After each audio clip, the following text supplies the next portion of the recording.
এত লোকের মেয়ে বিষ খেয়ে গলায় দড়ি দিয়ে মরছে আর এই লিঙ্গর কপালে একটা মেয়ে জোটে না।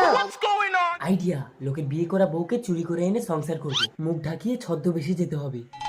ও বউ, তুমি আমাকে একবার বাবা বলে ডাকো না। কেন? আজ এত বছর হয়ে গেল আমাদের একটা বাচ্চা হলো না। তা না যদি হয় আমি কি করব? তাহলে তুমি আমাকে বাবা বলে ডাকো। অসম্ভব, আমি সংসার ছেড়ে বাপের বাড়ি চলে যাবো, তাও তোমাকে বাবা বলে ডাকবো না। আইডিয়া, বাবার ছল করে যাই। বাবা বলবো না। আমার ঘুঘুটিয়া ময়না, আমাকে ছেড়ে যেও না। কে তুমি?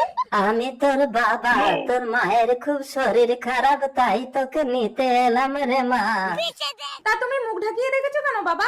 অনেকদিন আগে আমার সময় শেষ হয়ে গেছে বলে যমরাজ আমাকে হন্যে হয়ে খুঁজছে, তাই আমি মুখ লুকিয়ে রাখি।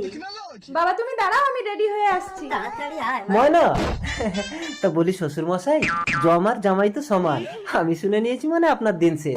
দেখি মুখটা দেখি। লিঙ্গ তুই